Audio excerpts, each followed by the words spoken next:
1998. Marcelo Ríos llega a la cima del tenis mundial tras derrotar a Andre Agassi en la final del Máster de Miami. Días más tarde, en un balcón de La Moneda, junto al presidente Eduardo Frei, Chile vitoreaba la mejor raqueta del orbe.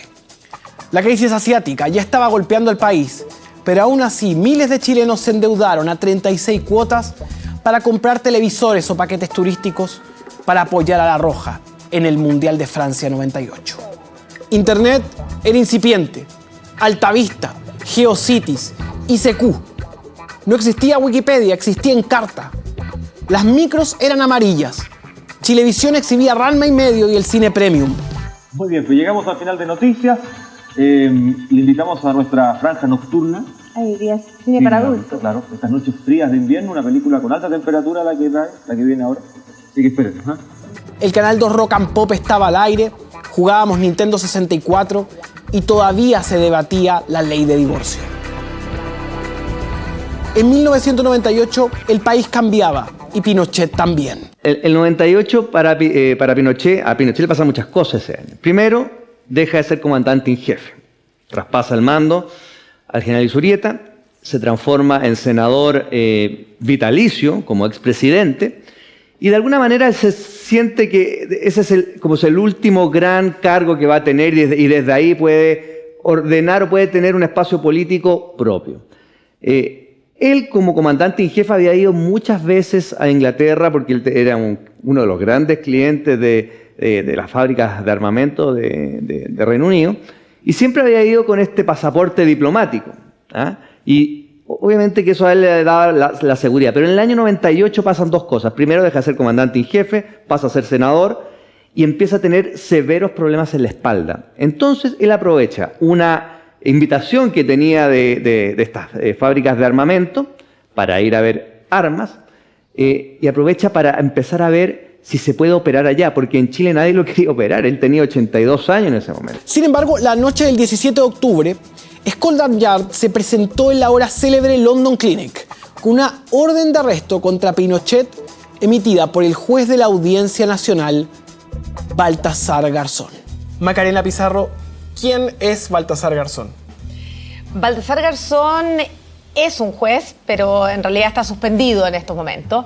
Pero lo importante es quién era en el año 98. Era un juez de la Audiencia Nacional de España, que vendría a ser como la Corte de Apelaciones de Chile. Y era un juez ya muy conocido en España y famoso por ser muy valiente. Había hecho importantes investigaciones y juicios en contra de terroristas, de narcotraficantes. Se había metido en temas muy complicados y que algunos jueces podrían incluso haber tenido miedo. Él había estado ahí, entonces ya era muy conocido. Pero curiosamente él no llevaba el caso de Chile. Él no estaba investigando los crímenes ocurridos en Chile por Pinochet, sino que él estaba investigando Argentina.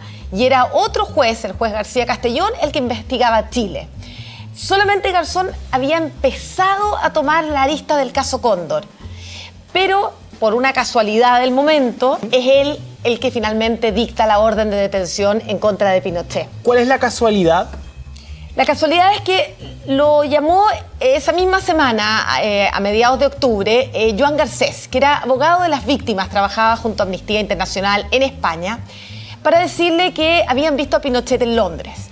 Y Garzón le dice, ok, pero avísale a García Castellón, que es del otro tribunal, del 5, él era del 6, avísale a él porque él es el que está llevando a Chile. Es decir, ese igual te aviso por si acaso. Tuvo una pillería bastante interesante. Él emana la orden de detención el viernes como a las 10 para las 6 de la tarde, hora de Inglaterra. Es decir, lo toma el funcionario británico esta orden de detención y ya como que no queda espacio porque ya la gente se fue toda porque viene en la tarde, como que no queda espacio político para que algún funcionario se dé cuenta y trate de hacer algo.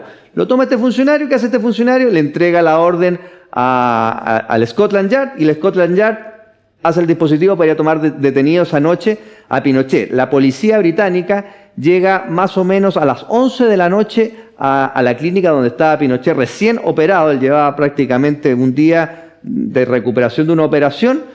Y ahí empieza la trama y ahí empieza la peor pesadilla que ha vivido, yo creo, Pinochet en su vida. A Pinochet se le presumieron cargos por genocidio, terrorismo internacional, torturas y desaparición de personas.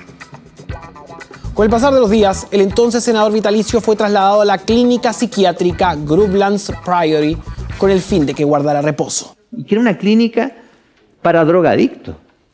Y ahí él tenía un espacio, una pieza, y para salir a la siguiente pieza o para ir al baño tenía que pedirle permiso a un policía. Entonces, para él todo fue muy duro, porque él venía con esta idea de que era expresidente de Chile, capitán general, senador de la República, y aquí tenía que estar pidiéndole permiso a un policía para poder ir al baño. La situación judicial de Pinochet era un conflicto político de proporciones. Y ya cayó el criminal. Victoria, victoria, victoria por nuestros desaparecidos. Los reyados por la espalda. Los reyes de genocidio son los comunistas. Los reyes de genocidio. Los que enseñaron a matar personas son los comunistas. 81 cadáveres encontrados en La Serena, acribillados por la espalda. ¿Eres demócrata? Oye, 80 millones de personas mató la izquierda internacional. Oye, yo te oí, quédate callado. El presidente Eduardo Frei estaba alerta. La inmunidad diplomática y la soberanía de nuestros tribunales para juzgar delitos cometidos en nuestro país.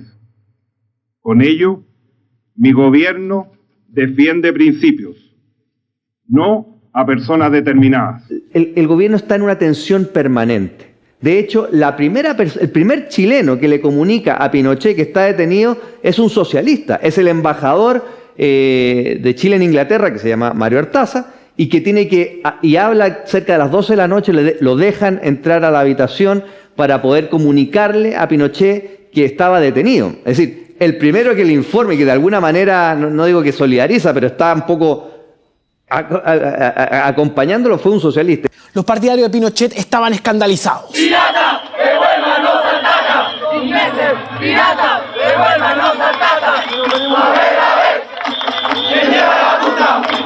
¡General! ¡Por hijo de puta! La derecha política acusaba a España e Inglaterra de ejercer colonialismo sobre el territorio chileno. Además, las autoridades de dicho sector buscaban expresar su indignación. Por ejemplo, el alcalde de Providencia, Cristian Lavé, obligaba a que los camiones recolectores no sacaran la basura de la Embajada de España.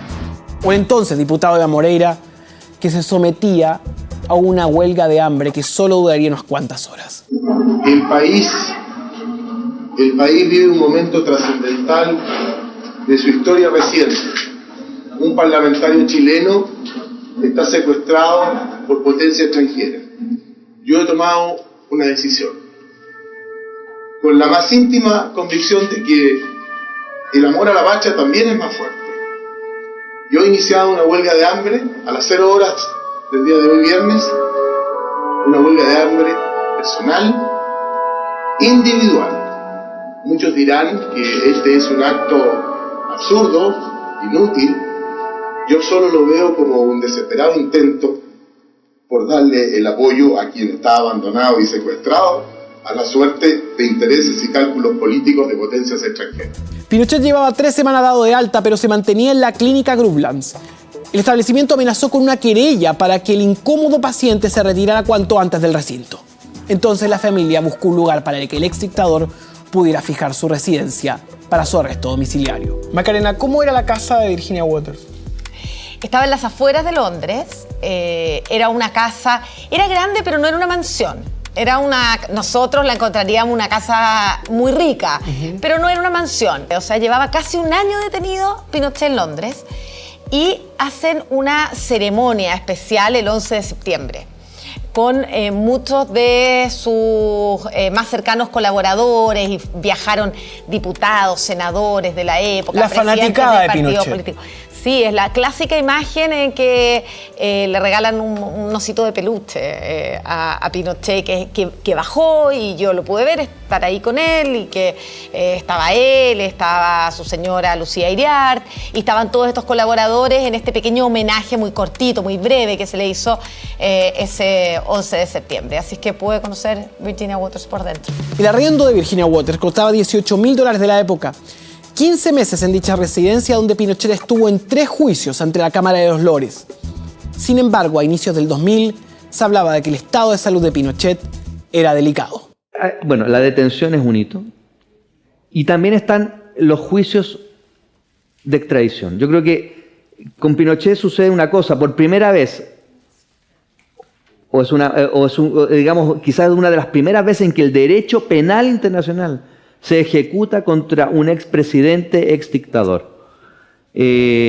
Aquí había un Estado que reclamaba a Pinochet, reclamaba su extradición, España, para juzgarlo por delitos cometidos en otra parte, en Chile.